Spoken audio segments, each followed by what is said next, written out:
નમસ્કાર મિત્રો, સૌથી મોટા સમાચાર જાણવા મળી રહ્યા છે કે ગુજરાત ક્ષત્રિય ઠાકોર સેના જીકેટીએસ જેના પ્રમુખ છે માનનીય શ્રી અલ્પેશભાઈ ઠાકોર. અને એ જે ગ્રુપ છે જીકેટીએસ ક્ષત્રિય ઠાકોર સેના દ્વારા જે ગ્રુપ છે ને ગ્રુપની અંદર સવારથી લઈને સોશિયલ મીડિયાની અંદર સમગ્ર જગ્યાએ જોવા મળી રહ્યું છે. એક એવું પોસ્ટર વાયરલ થયું છે કે જેને લઈ ને આવનારા સમયની અંદર રાજકારણની અંદર એક મોટો હોબાળો જોવા મળશે અને મોટું તર્ક વિતર્ક જોવા મળશે.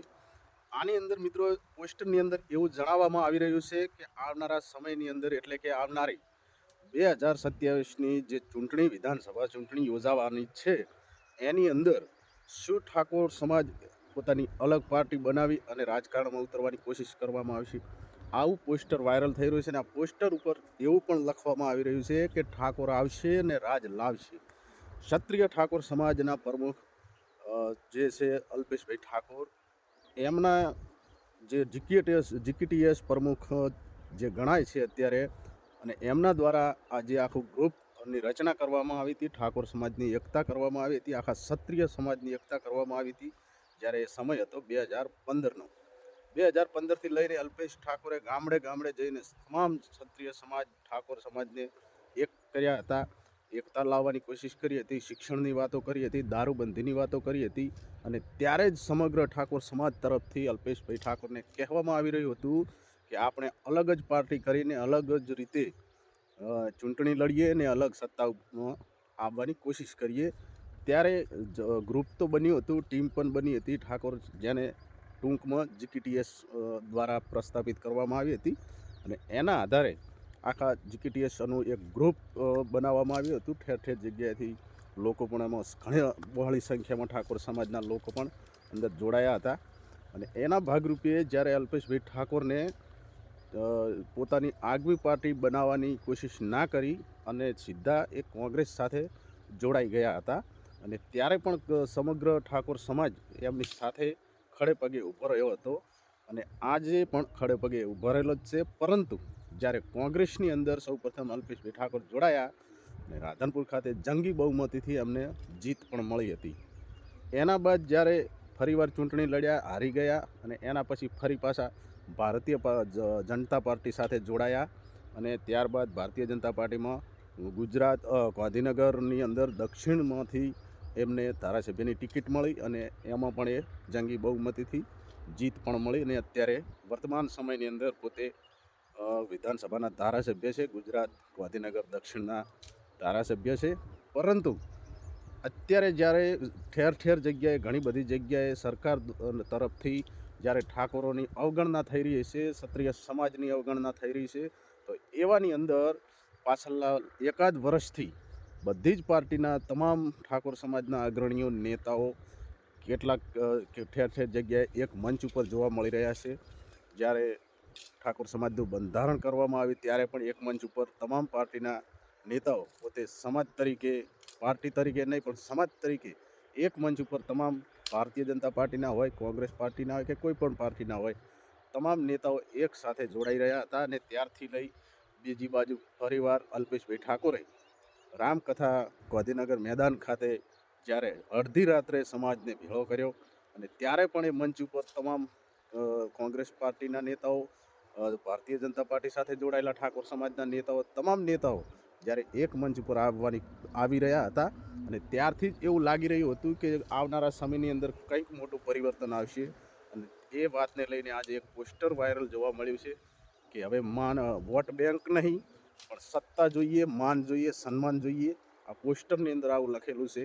તો આવનારા સમયની અંદર જ્યારે આવનારા સમયની વાત તો ઠીક છે, પણ આગળના સમયની અંદર પણ ઠાકોર સમાજ દ્વારા, ક્ષત્રિય સમાજ દ્વારા કહેવામાં આવ્યું હતું, અલ્પેશભાઈ ઠાકોરને પણ કહેવામાં આવ્યું હતું કે આપણે જીકેટીએસ પાર્ટીનું નામ રાખીએ, બરાબર જ છે.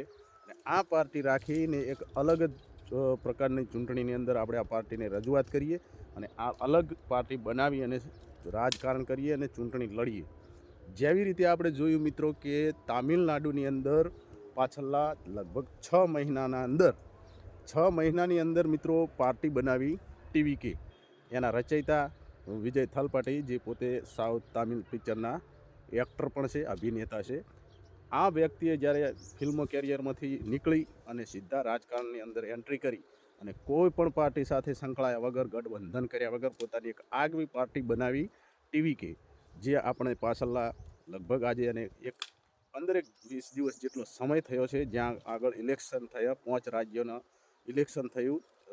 તો આપણે જોવામાં આવ્યું કે બંગાળની અંદર ભારતીય જનતા પાર્ટીને જીત મળી. તમિલનાડુની અંદર જે નવી પાર્ટી એકદમ કહેવા એવું આપણે માનતા હતા કે કોઈ પણ નવી પાર્ટી હોય અને અચાનક આટલું મોટું પરફોર્મન્સ કરે એ એક નવાઈની વાત જેવી હતી. ને આજે સમગ્ર ભારતની અંદર કે ટીવીકે પાર્ટીના વિજય થલપાટીની પાર્ટી જે બની અને જંગી બહુમતીથી લગભગ 106-7 જેટલી સીટો જંગી બહુમતીથી જીતી અને એમની સરકાર બનાવવા માટે પછી એમને જે ગઠબંધન કર્યું, 2-4-5 ધારાસભ્યો એમને જરૂર હતી પોતાની સરકાર બનાવવા માટે, તો કોંગ્રેસ સાથે હાથ મિલાવ્યો અને બીજી પાર્ટી સાથે હાથ મિલાવ્યો અને જ્યારે પોતાના 117થી 18 જેટલા ધારાસભ્યો પોતાની સાથે જોડાયા, ત્યાર પછી ટીવીકેના પ્રમુખ નેતા જે વિજય થલપાઠી અને જે પોતે પણ બે વિધાનસભા તરફથી લડ્યા હતા, 2 જગ્યાએથી લડ્યા હતા અને બંને જગ્યાએ પોતે ટિકિટ જાતે લઈ અને જીત્યા પણ હતા. અને આપણે જોયું કે અત્યારે 1 મહિનાથી જ્યારથી એ ચૂંટણી જીત્યા છે ત્યારથી લઈને એમની ચર્ચાઓ ભારત દેશમાં પણ સતત વધી રહી છે કે એક વ્યક્તિ એકલા હાથે પોતાની આગવી પાર્ટી બનાવી અને સમગ્ર પાર્ટીઓનું ખંડન કરી અને પોતે એક જંગી બહુમતીથી વિજેતા પોતાની પાર્ટીને બનાવી હોય, એ વિજય થલપાટીને ઠેર ઠેર જગ્યાએથી દેશ વિદેશથી શુભેચ્છાઓ પણ મળી. તો એવી જ રીતે મિત્રો આપણે કહેતા આવ્યા છીએ કે ક્ષત્રિય સમાજની પણ એક અલગ પાર્ટી બનવી જોઈએ, કારણ કે ગુજરાતની અંદર સૌથી વધારે વસ્તી ધરાવતો સમાજ એટલે કે ક્ષત્રિય ઠાકોર સમાજ. બીજી બાજુ જોઈએ પણ દરબાર સમાજ પણ સાથે ખરી, એટલે ક્ષત્રિય સમાજ એ તમામ પ્રકારના વર્ગીકરણની અંદર જોવા જઈએ તો આ વસ્તી ધરાવતો એક મોટો સમાજ છે અને એમનો હક બને છે માન સન્માન અને રાજ કરવાનો.